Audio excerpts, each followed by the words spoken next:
don't forget to like and subscribe. Hello there. Alright, I just watched the Chronicles of Narnia, The Lion, the Witch, and the Wardrobe. This is the one made in the 2000s. Okay, I grew up on the old one, the really, really old one. So I was kind of comparing the two, even though I hadn't seen it in years. Okay, I kept remembering the books. I've gone through them before, but I kept remembering The Magician's Nephew primarily. And I think originally, when I heard that this was being made, I was excited because we were going to get all 7 books made as movies. No, they just remade the same 3 movies over again. I wanted to see The Magician's Nephew. The first 3, which were made in the first place, I loved them as a kid growing up because they were just 3 books. I didn't know the books existed at that point. They were just when I finally learned the books and knowing that they were going to make do the movies again, I was thinking they were going to do the entire series.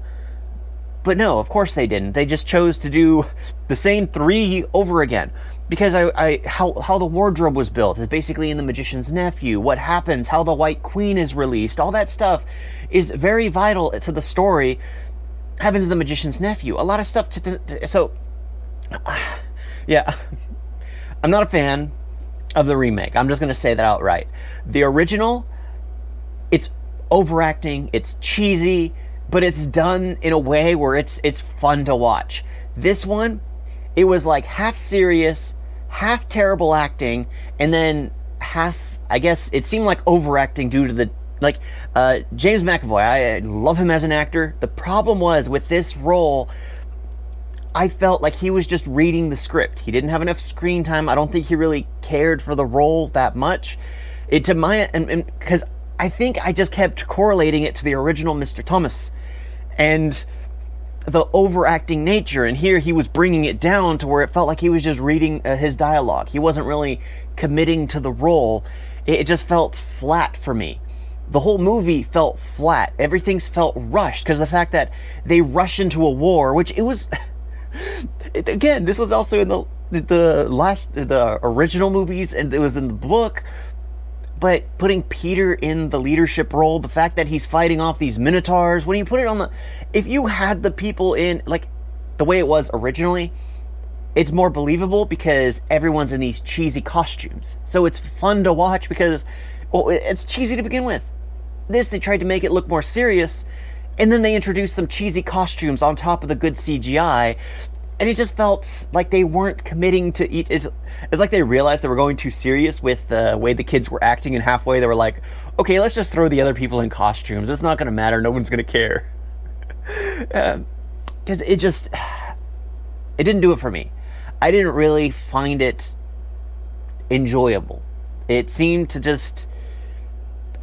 Again, I'm going in it with a nostalgic kind of feel. I need to rewatch the originals, and I need to go through the books again. So that way I can really get a feel for this movie. Because other than that, I just don't care for it at all. It didn't seem to... It seems like this movie was easily forgotten in... just in general. And nobody really cares about it. Nobody talks about it. It's not like Harry Potter, which has lived on. It's not like Lord of the Rings, which has lived on. It's not like these book series which have lived on continuously. Sadly, the Narnia series always gets turned into a trilogy, and then it just falls off the radar until it's turned into a trilogy again 20 years later, and then a trilogy again 20 years after. It's just make it a seven. Just use all 7 books. Turn it into a TV series. I think that would be better because I don't know. My opinions don't matter. It just bothered me. The movie just bothered me. It's 2 hours and 16 minutes long, and I didn't care for it at all. I didn't feel entertained to watch because I kept being reminded of the fact that it's trying to be serious while being terrible acting, and then also the overacting of the original movie, and then also what I remembered from the books. So all this in here, and it was just like I couldn't enjoy the film I was watching. I couldn't shut it off, which is funny because there's normally nothing going on in here. Yeah, I didn't care for The Lion, Witch, and the Wardrobe. The one made in the 2000s. I don't know what date it is, but yeah. Thank you all for watching. Talk to you next time. Toodles.